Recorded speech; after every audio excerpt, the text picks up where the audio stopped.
Y seguimos un poco ahora con las noticias de actualidad, el mundo jurídico, el mundo político. Bueno, esta semana fue importante porque hubo elecciones de cara a la nueva conformación del Consejo de la Magistratura. Tanto los magistrados como los abogados tuvieron que elegir a sus representantes. Y bueno, quedó una nueva conformación del Consejo. Alfredo, ¿qué opinión te merece? Sí, lo que estoy pensando es que, bueno, esto está en proceso de conformación, todavía no está totalmente conformado el Consejo de la Magistratura. Recordemos, hagamos una pequeña historia para atrás. Este año, creo que a principio de año, a fin del año pasado, la Corte Suprema de Justicia de la Nación dictó una sentencia por la cual hizo lugar a una queja del Colegio de Abogados de Buenos Aires y dejó sin efecto la ley que estaba vigente y puso en vigencia la ley anterior. Y esa ley establecía que la cantidad de miembros era de 20 integrantes del Consejo de la Magistratura, a diferencia de los 13 que estaban en actividad, y también dispuso un reparto entre esos 20 un poco más equilibrado, más equitativo, teniendo en cuenta la participación de abogados, de jueces, de académicos y por supuesto, como siempre, también los políticos como los diputados y senadores, pero en una proporción más aceptable.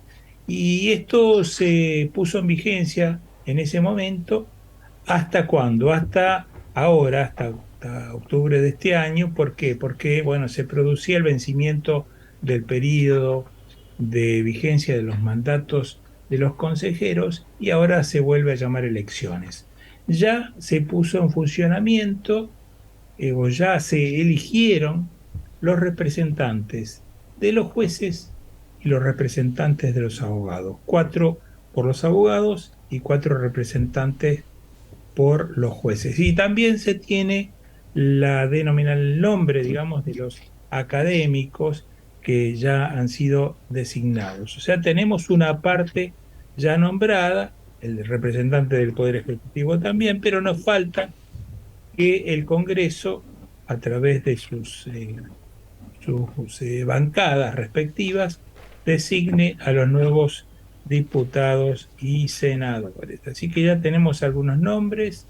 No olvidemos que siempre a la cabeza del Consejo de la Magistratura se encuentra, con esta reforma de la ley, la figura del doctor Horacio Rosati, es el presidente. ¿Por qué? Porque es a su vez el presidente de la Corte Suprema de Justicia de la Nación. Bueno, lo cierto es que se ha producido en estos días, en esta semana, la designación de abogados. Los abogados están contentos, los abogados de la oposición me refiero, porque bueno, han logrado triunfar en cuanto al número de votantes a su favor, pero bueno, todavía sigue siendo bastante peleada la división entre consejeros digamos, nombrados un poco por las corrientes oficialistas y la oposición en número igualitario. Lo mismo pasa un poco también con los jueces, y bueno, y pasará algo similar con el resto de los representantes de senadores, diputados, académicos, y va a ser peleada cuando se ponga todo en marcha y se complete la nómina de los consejeros. Va a resultar bastante, digamos, par a par, digamos, pareja, digamos 10-10 o 9-10, la cantidad de consejeros, lo cual seguramente más de una vez, más de una oportunidad futura, va a tener que eh, terciar el presidente del Consejo de la Magistratura, es decir, hoy es el doctor Rosati, quien tiene dos votos, digamos. Entonces, si procede a votar, puede inclinar la balanza para un lado o para el otro en caso de incidencia. Recordemos que el Consejo de la Magistratura se resuelven temas muy importantes para la sociedad. A veces esto no se entiende bien por parte del ciudadano común, como son los temas de designación de los jueces, la designación de los jueces que propone el Consejo de la Magistratura al Poder Ejecutivo para su nombramiento, y también para la sanción de los jueces que incurran en irregularidades, comportamientos inadecuados, etcétera, etcétera. Entre paréntesis, después tenemos el tema de el doctor Bento, que sería bueno que lo podamos comentar, pero es un caso aparte. Así que no, más o menos esta es la conformación. Todavía falta completar este consejo para que entre en funcionamiento en su totalidad, juren los nuevos integrantes, presten juramento y empiecen a actuar, esperemos que de una manera democrática, armónica y en beneficio de los ciudadanos. Así es, así es. Así que bueno, un informe bastante completo. Y como decías recién, Alfredo, tuvimos también esta semana que se completó la declaración presencial, una especie de declaración indagatoria que la Comisión de Acusación decidió tomarle al juez Bento, juez federal de la provincia de Mendoza, que es un paso previo, digamos, en el proceso de sanción para ejercer que la persona acusada, en este caso el juez Bento, pueda ejercer el derecho de defensa. Bueno, recordemos que el juez Bentos tiene una multiplicidad de acusaciones en la justicia penal de la provincia de Mendoza y que, bueno, eso fue replicado también en el Consejo de la Magistratura por mal desempeño, por todas esas conductas, por esos delitos que se le imputan en la justicia, y negó todo. Básicamente negó todo tipo de acusación, dijo que nada de eso era verdad, que no había ninguna prueba que sustente la causa penal, que recordemos fue confirmada por la Cámara Federal de Mendoza, o sea, ya no solo tiene un auto de procesamiento, sino que eso fue confirmado por la Cámara. Así que, bueno, seguramente ahora la comisión de acusación tendrá que decidir si le aplica algún tipo de sanción o no, o eventualmente decide pasar a una instancia de un jury de enjuiciamiento para plantear directamente su destitución. Así que Sí. interesante Y también cómo avanza. también puede ser que esto lo abra a prueba, Andrés. A ver, es una posibilidad, hay que ver el juez Bento qué es lo que propuso, pero imagino que todo se debe referir al expediente penal, está bien que la existencia de ese expediente penal, porque si se comprueban las acusaciones en el marco de la justicia, el mal desempeño, digamos, quedaría directamente probado por el mal desempeño probablemente en el ejercicio de la función. Así que habrá que ver cómo avanza ese proceso, pero bueno, recordemos que el juez Bento tuvo dos momentos para declararlo, decidió hacer de manera presencial y no por escrito, así que digamos, ejerció ampliamente su derecho de defensa, y ahora tendrán que analizar los consejeros, presentar los diferentes proyectos y ver cuáles son los que prosperan y los que no para tomar una decisión. Y mientras tanto, ¿qué pasa con los juicios Nada, siguen. En el cual, es decir, si se comprueba su mal desempeño, entonces yo tengo como ciudadana un derecho a réplica? Si él es el juez en una causa en la que yo soy alguna de las partes, me puedo sentir afectada por tener un juez que... A ver, si la parte es de una de las causas donde él se le comprueba un mal desempeño, obviamente que puede ser pasible de algún tipo de nulidad y que la causa en algún momento se caiga. Eso sin lugar a dudas. Ahora, si no son una de esas causas, si es digamos, algo totalmente ajeno, donde no tuvo nada que ver, bueno, creo que mucho no se podrá hacer más allá de cuestionar la moralidad del juez o la posibilidad de defensa que haya tenido. Pero, a ver, recordemos en un caso análogo, Ana, lo que preguntás, hace poquito, recordemos lo que pasó con la causa del Pata Medina, ¿está bien? El Pata Medina, un sindicalista de la ciudad de La Plata. Violento. Sí, bueno, un sindicalista con todo lo que eso implica en este país, comenzó un proceso y allí a ver, apareció una causa paralela donde la AFI, el Servicio de Inteligencia, en principio se reunieron con empresarios, se reunieron con distintos políticos, y un poco la AFI incentivaba que hagan denuncias, y bueno, todo eso se probó que sucedió, que los empresarios hicieron las denuncias, que en línea con lo que se había surgido en aquella reunión que fue grabada, y hará 10 días atrás, hubo un planteo, o mejor dicho, hubo el juez Morris, el juez del Tribunal Oral que lleva el caso, resolvió la nulidad en función de esa reunión. Obviamente que esto fue apelado, por un lado, y por otro lado también el juez Mori fue pasible de denuncias por haber recogido eso, y bueno, tendrá que responder también en el Consejo de Magistratura. Pero bueno, más allá de las consecuencias políticas, digamos, que pueda llegar a tener, un poco a lo que vos preguntabas, cuando las causas se arman mal, o los jueces que las llevan o fiscales trabajan de una manera que no corresponden, puede tener consecuencias. Y más allá de que esté bien o no la causa que se le lleva al Pata Medina y a toda su familia y a otros sindicalistas, lamentablemente fue por ese camino. Así que, a ver, porque digo, por ahí los hechos son verdad, Sí. por ahí los hechos son verdad, pero el debido proceso es un derecho que todos tenemos, ¿está bien? Y si se hace mal, puede llegar a haber consecuencias. A ver, como abogado penalista lo he visto muchas veces y no siempre prospera, pero evidentemente este caso con un video de la AFI juntando empresarios y políticos, ministro de Trabajo. ¿Qué necesidad? O sea, si digamos, ¿qué Por eso, necesidad? hay si que ver qué digamos, pasa. Alfredo.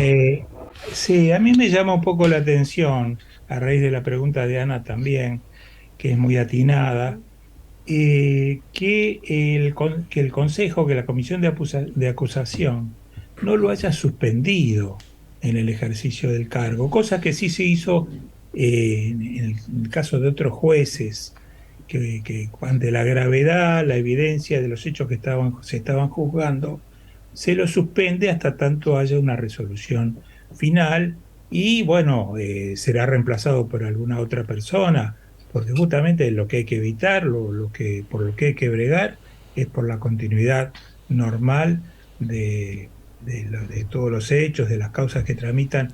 Y tengamos en cuenta, o recordemos, que el juez Bento, aparte de ser juez federal y que interviene en casos realmente muy significativos, también es o cumple la función de juez electoral en la provincia de Mendoza, lo cual deposita en sus manos y en sus decisiones hechos realmente muy, muy significativos. Pero a mí me gustaría, si están de acuerdo, repasar algunos de Sí. los cargos que se le hacen a Bento para que veamos la gravedad de todo esto, que es tremendo. Yo tengo aquí apuntado que está procesado por lavado de dinero, coimas, y enriquecimiento ilícito Y asociación ilícita. y asociación ilícita. Sí, pues sigue Ah. todavía. La nómina es bastante más larga. La justicia considera que su patrimonio y el de su familia creció de manera desproporcionada a la de sus ingresos. Se lo acusa también de falsificar sus datos para participar en el concurso para el cargo en la Cámara Federal de Casación Penal, cosa que ocurrió recientemente cuando ya su enjuiciamiento había comenzado. Encima se postuló como para ser designado en un cargo superior al que tiene en la actualidad. Un caradura total, ¿no? Perdón por la expresión, pero la realidad que es esa.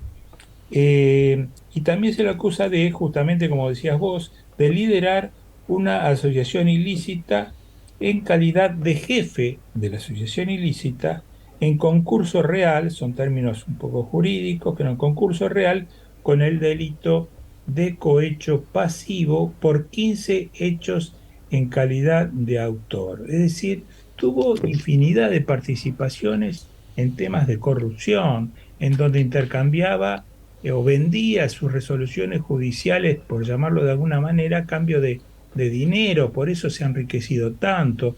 Además, este evento ha hecho, no sé, decenas y decenas de viajes al exterior, a Europa, a Estados Unidos, permanentemente él y toda su familia, en fin, una vergüenza total. Entonces me llama la atención porque hasta el momento no se dispuso al menos su suspensión hasta tanto haya una resolución final para el caso de que esta resolución demore algún tiempo en tomarse. Yo creo, Alfredo, que tiene la respuesta, o la clave de esa respuesta es lo que vos mencionaste, que además de ser el juez, uno de los jueces federales de Mendoza, es el juez con competencia electoral. Y eso es algo muy sensible, porque es el juez que interviene en todos los procesos electorales, en este caso, que tiene que ver con la elección de senadores nacionales o diputados nacionales de la provincia de Mendoza. Y esos jueces siempre tienen un paraguas protector aparte en todas las jurisdicciones. Recordemos, en la ciudad de Buenos Aires ese cargo lo ostenta la doctora María Romilda Servini de Cubría, y en la provincia de Buenos Aires el doctor Ramos Padilla. Ramos Padilla. Exactamente, exactamente. Hoy personajes intocables, ¿no? Por eso, pero bueno, es esa figura porque, a ver, y aclaro algo, no tiene que ver con el oficialismo, sino que tiene que ver con todos los partidos políticos. O sea, recordemos que, a ver, hace poco, acá en la Ciudad Autónoma de Buenos Aires, en el marco local, o sea, de la ciudad, no de nación, también se designó un juez electoral, si mal no recuerdo, el apellido es Requejo o algo por el estilo, no quiero confundirme, y también viene de la mano de cuestiones estrictamente políticas, donde para ser designado todos los partidos tienen que estar de acuerdo, por decirlo de alguna manera, y no de manera lógica, santa o negociada, sino con que va a ser la persona que va a designar o va a intervenir entonces tiene que tener buenas relaciones, la persona que ocupe ese cargo tiene que tener buenas relaciones con todos. Y yo creo que la clave de la no suspensión, como mencionabas vos, del juez Bento, tiene que ver con esa función que cumple. Pero bueno, y en el marco, a ver, del Consejo de la Magistratura, también podemos mencionar otra cuestión que se puso muy en boga, o se puso en boga el año pasado, que tenía que ver con la anulación de los traslados de algunos jueces durante el gobierno de Mauricio Macri. Había jueces de otros fueros que fueron trasladados a algunos tribunales un poco más claves o específicos para lo que es el enjuiciamiento de los políticos a nivel nacional, como ser, por ejemplo, el caso de Leopoldo Bruglia y Pablo Bertuzzi, que ocupan cargos hoy en la Cámara Federal porteña, un cargo por demás, o unos roles por demás sensibles, que venían de otros fueros, y durante el gobierno de Cambiemos, el Consejo de la Magistratura había aprobado esos traslados. Bueno, el caso llegó a la Corte y la Corte dijo, bueno, llegado el momento tendrán que volver, o sea, llegado el momento quiere decir que una vez que se hagan los sorteos, los concursos, y se designen finalmente quiénes ocuparán los cargos en la Cámara Federal, Bruglia y Bertuzzi tendrán que volver a sus respectivos cargos originales. Y lo mismo pasó en estos días con el juez Castelli, que era un juez de Tribunal Oral Federal de San Martín, Partido de San Martín, provincia de Buenos Aires, que había sido trasladado también a un Tribunal Oral Federal de la Ciudad Autónoma de Buenos Aires, que tiene entre manos un caso por demás sensible, que es el enjuiciamiento o el desarrollo del juicio oral de la causa de los cuadernos, la famosa causa de los cuadernos, donde está imputada Cristina Kirchner, muchos funcionarios de su gobierno y también empresarios. Así que, bueno, hoy estos días la Corte le dio, resolvió ese amparo que estaba pendiente y dijo, tendrá que correr la misma suerte de Bertuzzi y Bruglia. O sea, una vez que se designe el juez tribunal del top 7, tendrá que volver a su tribunal de origen, creo que es el Tribunal Oral 3 de San Martín. Sí, realmente el panorama es complejo, las decisiones se postergan demasiado y eso no le hace bien a la justicia, no le hace bien al país. No le hace bien a la República ni a los ciudadanos, y menos a los ciudadanos. Tal cual, es así, son los que siempre en todos estos temas pagamos el pato, digamos. Andrés, ¿y qué te parece intercambiar algunos comentarios respecto al caso del avión venezolano iraní, que también hubo novedades al respecto? Sí, así es. Bueno, la justicia federal dictó Finalmente, la falta de mérito de todos los tripulantes del avión, faltaba la situación, resolver la situación procesal de 5 de las personas imputadas que ya habían sido indagadas y efectivamente, como mencionamos, dictó la falta de mérito. ¿Qué quiere decir la falta de mérito? Que no hay mérito para procesarlos, pero tampoco para sobreseerlos. En función de eso, algunas de las medidas cautelares que estaban dispuestas, como por ejemplo el impedimento de salida del país,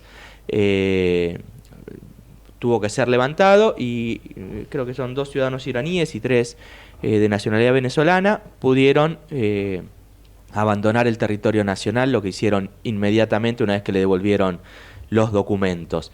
La causa sigue, es cierto, pero bueno, con mucha más debilidad.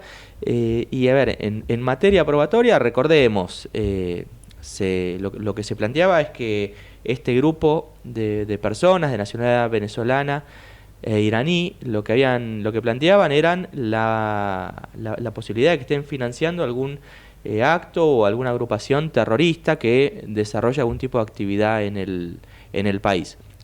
Eso, al parecer, la justicia no lo pudo demostrar, o por lo menos al día de hoy.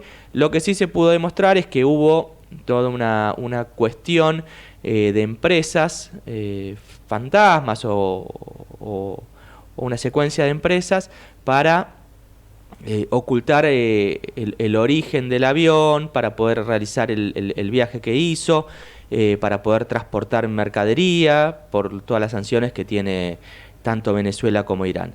Así que bueno, veremos cómo finalmente se termina resolviendo la cuestión de manera definitiva, pero me da la sensación de que es la antesala de una resolución desfavorable, pero bueno, habrá que ver finalmente qué es lo que sucede. La verdad que se perdió mucha fuerza, Alfredo. Sí, por allí un paso, digamos, dentro de todo lo negativo, un paso a favor, podría pensarse en el hecho de que el avión todavía no ha sido devuelto y creo que no va a ser devuelto. Me parece que está, digamos, el avión que todavía permanece en la Argentina, bueno, si es reclamado por Estados Unidos, porque también tiene ciertas medidas pendientes sobre ese avión que fue comprado de una manera irregular y el uso que se le ha dado también han sido utilizaciones, por ejemplo, para transportar armas o realización otros traslados sospechosos y vinculados al terrorismo. Bueno, eso también es un factor que jugará en algún sentido.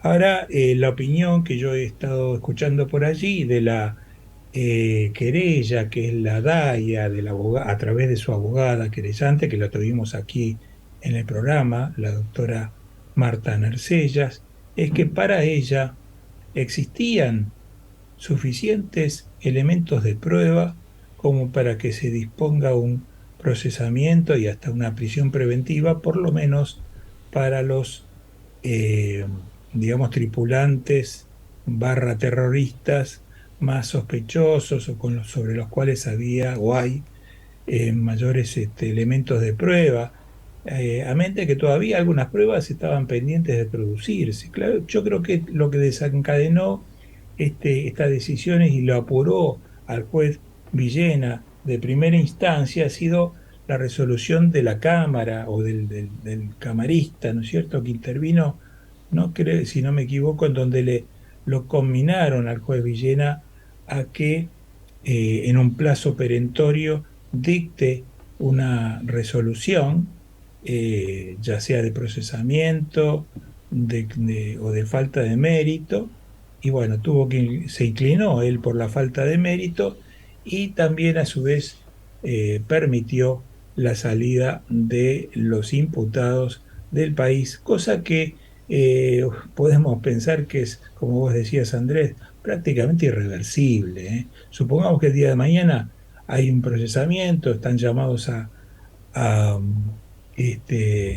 presentarse en la causa, a derecho, como suelen decir ustedes los abogados, y es citado alguno de ellos. Yo creo que va a ser prácticamente imposible que vuelvan, que retornen voluntariamente al país. No van a venir. Y por lo más peor que de se todo nos... que no se va a poder saber si realmente hay una red de terroristas que estás trabajando a futuro, que sería muy perjudicial. Bueno, yo creo, Ana, también, a ver, analizando y viendo Sí. lo positivo, como mencionaba recién Alfredo, lo positivo es que los nombres y las fotos de estas 18 personas ya están en los diarios, ya están en internet, entonces van a tener muy limitada su capacidad de acción a futuro.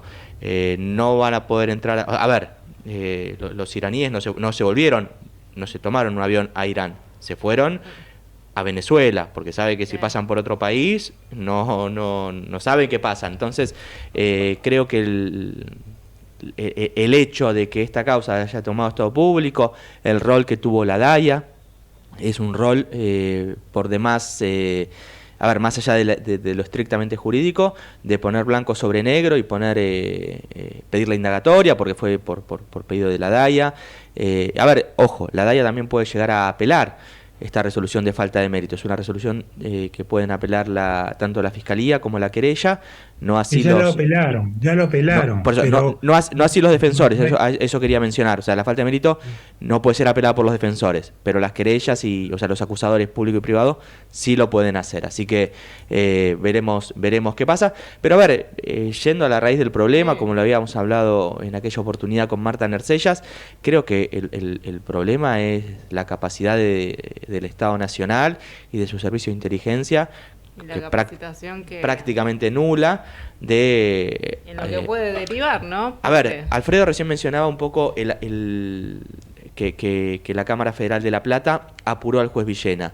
Es cierto que eso sucedió y que por esta decisión fue tomada en ese marco. Pero lo cierto es que, a ver, 19 personas que estaban acusadas o no acusadas, estaban privadas de salir del país por una presunta acusación de terrorismo, no habían sido indagadas. Y no habían sido indagadas porque no existía mérito sobre una acusación consciente y fuerte que se pueda sostener. Entonces, de vuelta, volviendo a lo que mencionábamos antes del Pata Medina, es el problema de la justicia argentina en cuanto al debido proceso. Tenemos una limitación muy importante en ese sentido y es donde, sin lugar a dudas, tiene que ser un eje estratégico a nivel Estado Nacional para poder trabajar.